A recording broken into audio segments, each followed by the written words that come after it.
മക്കളെ, welcome to xylem.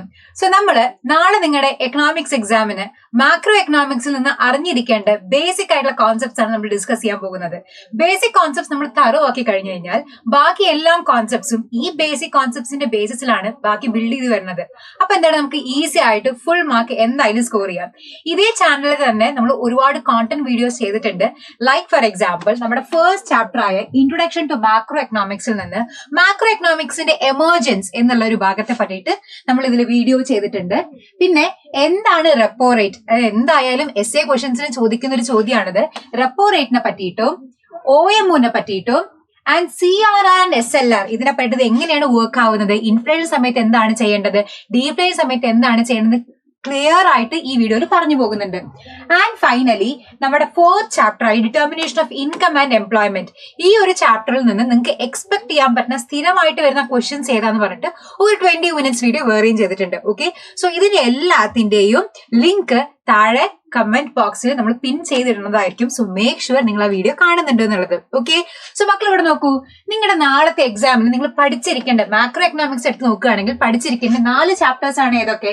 Introduction to macroeconomics, national income accounting, money and banking and finally determination of income and employment. Okay, വളരെ important ആയിട്ടുള്ള 4 chapters ആണ് ഇത്. Okay, so അതിൽ first chapter introduction to macroeconomics നിങ്ങൾ എടുത്ത് നോക്കുകയാണെങ്കിൽ ഇവിടെ നിങ്ങൾ എന്തായാലും പഠിച്ചിരിക്കേണ്ടതാണ് എങ്ങനെയാണ് മാക്രോ എക്കണോമിക്സിന്റെ എമർജൻസ് എന്നുള്ളത്. ഓക്കെ, സോ ഇത് ക്ലിയർ ആയിട്ട് നിങ്ങൾ അറിഞ്ഞിരിക്കണം. നമുക്കറിയാം, നമ്മൾ ആദ്യം ക്ലാസിക്കൽ ഇക്കണോമിക്സുകളെ ഫോളോ ചെയ്തിരുന്നത്, പിന്നെ ഗ്രേറ്റ് ഡിപ്രഷൻ വന്നതിലൂടെയാണ് നമ്മൾ JM കെയ്ൻസിന്റെ ഐഡിയാസിലേക്ക് മാറിയത് എന്നുള്ള കാര്യം നിങ്ങൾ ഡീറ്റെയിൽ ആയിട്ട് അറിഞ്ഞിരിക്കണം. ഓക്കെ, സോ ആ ഒരു ചാപ്റ്ററിൽ നിന്ന് ഈ ക്വസ്റ്റ്യൻ വളരെ ഇമ്പോർട്ടന്റ് ആണ്.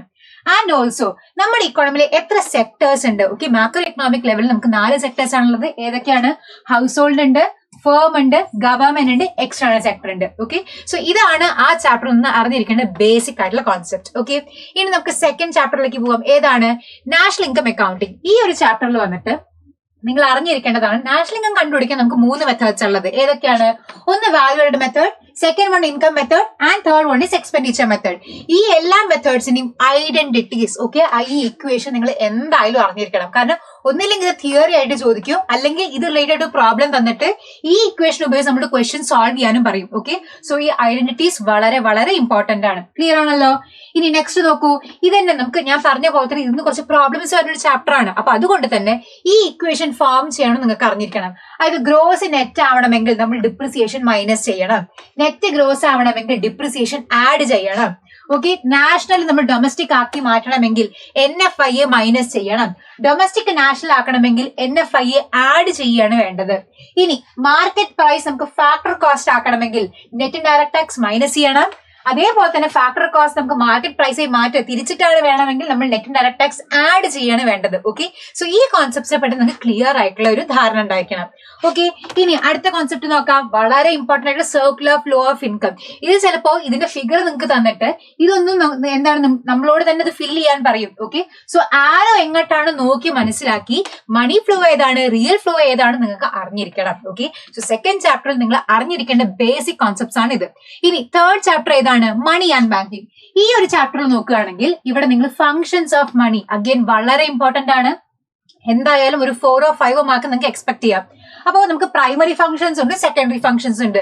വിത്ത് എക്സ്പ്ലനേഷൻ നിങ്ങൾ അറിഞ്ഞിരിക്കണം. ഓക്കെ, നെക്സ്റ്റ് കോൺസെപ്റ്റ് നോക്കാം. മണി സപ്ലൈന്റെ മെഷേഴ്സ് നമുക്കറിയാം. M1 ഉണ്ട്, M2 ഉണ്ട്, M3 ഉണ്ട്, M4 ഉണ്ട്. ഇതിന്റെ ഈ ഇക്വേഷൻസ് അറിഞ്ഞിരിക്കണം. ചിലപ്പോൾ മാത്സ് ഫോളോങ് ആയിട്ട് നിങ്ങളോട് ചോദിച്ചെന്നിരിക്കാം. ഓക്കെ, നെക്സ്റ്റ് നോക്കൂ. Demand for money. എന്തിനാണ് നമ്മൾ മണി ഡിമാൻഡ് ചെയ്യുന്നത്? നമുക്ക് 3 രീതിക്കാണ്. ഒന്നില്ലെങ്കിൽ അത് ട്രാൻസാക്ഷൻ മോട്ടീവിനായിരിക്കാം, അല്ലെങ്കിൽ പ്രിക്കോഷണറി മോട്ടീവിനായിരിക്കാം, അല്ലെങ്കിൽ സ്പെക്കുലേറ്റീവ് മോട്ടീവിലായിരിക്കാം. ഇതിൽ തന്നെ നിങ്ങൾ ഇതിനെ പറ്റിയിട്ട് എന്തായാലും പഠിച്ചെങ്കിൽ ലിക്വിഡിറ്റി ട്രാപ്പിനെ പറ്റിയിട്ട് നോട്ട് ചെയ്തിരിക്കണം. ഓക്കെ, നെക്സ്റ്റ് കോൺസെപ്റ്റ് നോക്കാം. Functions of commercial bank. Again വളരെ ഇമ്പോർട്ടന്റ് ആയിട്ടുള്ള ഒരു ഭാഗം തന്നെയാണ്. ഇതും അറിഞ്ഞിരിക്കണം വിത്ത് എക്സ്പ്ലനേഷൻ. ആൻഡ് ഇത് നിങ്ങൾക്ക് എന്തായാലും SAന് എക്സ്പെക്ട് ചെയ്യാൻ പറ്റുന്ന ക്വസ്റ്റ്യൻ ആണ്. ഓക്കെ, അതായത് RBI മോണിറ്ററി പോളിസിയിൽ ഫോളോ ചെയ്യുന്ന ക്വാണ്ടിറ്റേറ്റീവ് മെഷേഴ്സിനെ പറ്റിയിട്ട്. ഓക്കെ, സോ ഇതാണെങ്കിൽ റെപ്പോ റേറ്റ്, നമ്മൾ ഇൻഫ്ലേഷൻ സമയത്ത് എന്താ ചെയ്യുക? നമ്മൾ റെപ്പോ റേറ്റ് കൂട്ടുകയാണ് ചെയ്യുക ഇൻഫ്ലേഷന്റെ സമയത്ത്. ഓപ്പൺ മാർക്കറ്റ് ഓപ്പറേഷൻ ആണ് നമ്മൾ യൂസ് ചെയ്യണമെങ്കിൽ ഇൻഫ്ലേഷൻ സമയം നമ്മൾ എന്ത് ചെയ്യും, നമ്മൾ ആ ഗവൺമെന്റ് സെക്യൂരിറ്റീസ് ഒക്കെ സെല്ല് ചെയ്യാണ് ചെയ്യുക. ഓക്കെ, ഇനി ലീഗൽ റിസർവ് റേഷ്യോ, ഇതിൽ തന്നെ CRR ഉണ്ട്, SLR ഉണ്ട്. ഇത് രണ്ടും നമ്മൾ കൂട്ടുകയാണ് ചെയ്യുക എപ്പോ, ഇൻഫ്ലേഷന്റെ സമയത്ത്. ഓക്കെ, സോ ആ കോൺസെപ്റ്റും അതിന്റെ ഇമ്പാക്ട് എന്താണ് ഇൻഫ്ലേഷൻ സമയത്തും ഡീഫ്ലേഷൻ സമയത്തും നിങ്ങൾ കൃത്യമായി അറിഞ്ഞിരിക്കണം. ഇത് 8 മാർക്കിന് ചോദിക്കുന്ന ഒരു essay ക്വസ്റ്റ്യൻ ആയിരിക്കും. ഓക്കെ, essay എന്ന് എക്സ്പെക്ട് ചെയ്യാം. ഇനി നമ്മുടെ 3rd ചാപ്റ്ററോട് കംപ്ലീറ്റ് ആയി. ഇനി 4th ചാപ്റ്റർ നോക്കാം, determination of income and employment. ഈ ചാപ്റ്റർ നോക്കുകയാണെങ്കിൽ നമുക്കറിയാം നമ്മൾ എവിടെയാണ് ആ ചാപ്റ്ററിൽ തന്നെ determination of income and employment.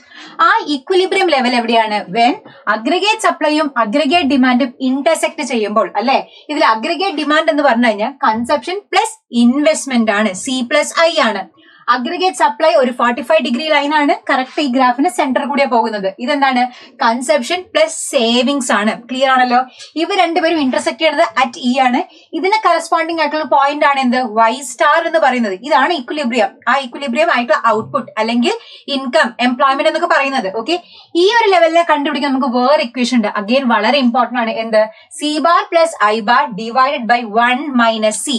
ആ സ്മോൾ ആയിട്ട് C എന്ന് റെപ്രസെന്റ് ചെയ്യുന്ന ഈ ലാസ്റ്റ് വൺ, അത് MPC ആണ്. ഓക്കെ, ഇത് ബേസിക് ആയിട്ടുള്ള കോൺസെപ്റ്റ് ആണ് ഈ ചാപ്റ്ററിന്റെ. ഇതിന്റെ കൂടെ തന്നെ നിങ്ങൾ അറിഞ്ഞിരിക്കേണ്ടതാണ് ഈ ഒരു ഇക്വേഷൻ. ഓക്കെ, എന്താണ് APC, average propensity to consume. ഇതാണ് C/Y എന്ന് പറയുന്നത്, average propensity to consume. APS, average propensity to save എന്ന് പറയുന്നത് S/Y ആണ്. ഓക്കെ, സോ ഇത് രണ്ടും നമുക്ക് ആഡ് ചെയ്താൽ നമുക്ക് 1 കിട്ടും. ക്ലിയർ ആണല്ലോ. ഇനി MPC, marginal propensity to consume, അതായത് change in consumption divided by change in income, ΔC/ΔY. Okay, MPS എന്ന് പറഞ്ഞു കഴിഞ്ഞാൽ ΔS ഡിവൈഡഡ് ബൈ ΔY. അപ്പൊ ഇത് രണ്ടും ആഡ് ചെയ്താൽ നിങ്ങൾക്ക് 1 കിട്ടും. ഓക്കെ, സോ ഇതാണ് ഈ 4 ചാപ്റ്ററിൽ നിന്ന് നിങ്ങൾ അറിഞ്ഞിരിക്കേണ്ട ബേസിക് കോൺസെപ്റ്റ്സ്. മക്കളെ ഞാൻ വീണ്ടും പറയാണ്, ബേസിക് കോൺസെപ്റ്റ്സ് ക്ലിയർ ആയി കഴിഞ്ഞാൽ ബാക്കി എല്ലാം നമ്മൾ ബിൽഡ് ചെയ്യുന്ന ബാക്കി എല്ലാം തിയറീസും അല്ലെങ്കിൽ കോൺസെപ്റ്റ്സും നിങ്ങൾക്ക് ക്ലിയർ ആയിരിക്കും, നിങ്ങൾക്ക് ഫുൾ മാർക്ക് ഉറപ്പിക്കാം. ഓക്കെ, സോ ഈ എല്ലാം കോൺസെപ്റ്റ്സിനെ പറ്റിയിട്ട് ഒന്നും കൂടി വിശദീകരിച്ച് പറയാൻ വേണ്ടിയിട്ട് ഞാനും അഖില മിസ്സും ഇന്ന് 7 മണിക്ക് മെഗാ മാരത്തോൺ ആയിട്ട് നിങ്ങളുടെ മുന്നിൽ എത്തുന്നതായിരിക്കും. സോ മേക്ക് ഷുവർ 7 മണിക്ക് ലൈവ് നിങ്ങൾ എല്ലാവരും ജോയിൻ ചെയ്യേണ്ടതെന്നുള്ളത്. മൈക്രോവും അതേപോലെ തന്നെ മാക്രോ എക്കണോമിക്സ് നമ്മൾ അടിപൊളിയായിട്ട് പഠിക്കാം. Happy learning and all the best for your exams.